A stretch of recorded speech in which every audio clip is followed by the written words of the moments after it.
Good morning. Welcome back to Ministry Monday. Hope you're having a great week. We're talking a bit about leadership right now. Thank you for the questions and comments that have come. I appreciate the shares as it begins to expand the audience, even beyond the constituency that I'm part of. Leadership is interesting because leading, as I've said a number of times, is not simply holding a position, but it is getting somewhere or getting an entity, a group of people, from one place to another. Too often leadership is described by holding a title. And imagine, if you will, an admiral in a navy who is responsible for an armada of a dozen ships. For whatever reason, this admiral decides to make a decision that he's simply going to save the energy that would be required to move his ships about. And so he keeps his fleet in one place. And for the short term that he is going to remain that admirable, even though the fleet's not going anywhere. Well, I think that often there are leaders who that's the perfect analogy for them. They hold a title, they're the admirable, but the fleet isn't moving. It hit me some years ago that I needed to ask myself the question, what are the people that I'm doing business with right now, the people that I'm leading, what are they doing different than they did a year ago? How are they being more effective with evangelism and disciple making?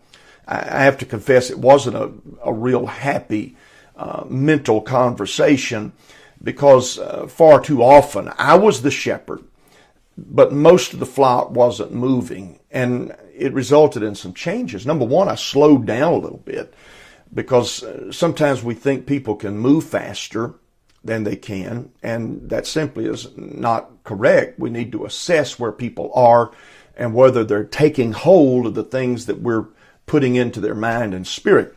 Shepherds can get too far ahead of the flock.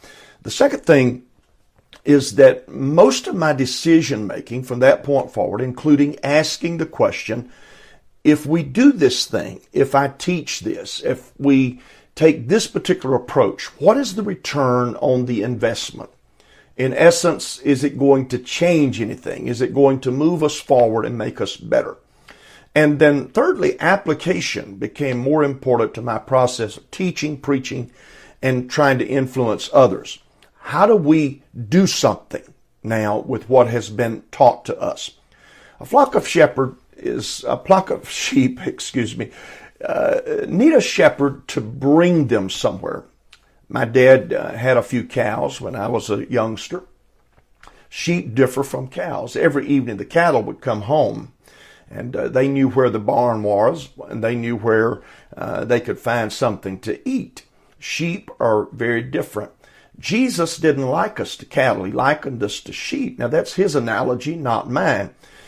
Here's what I take from that. In the complexity of life, people are wanting someone who will guide them, gently guide them. They're not looking for eloquent orators nor talented administrators. Both of those are very beneficial, but they're seeking authentic, committed, caring pastors. Someone who will sacrifice their comfort and ease to care for the flock of God. They want a pastor shepherd who will care for them, just like the good shepherd does. That sort of pastor shepherd is someone to whom people will entrust their souls. And even when they're not happy with the decisions that we make or the guidance that we give, they will trust us because they know that that leader has always had my best interest at heart.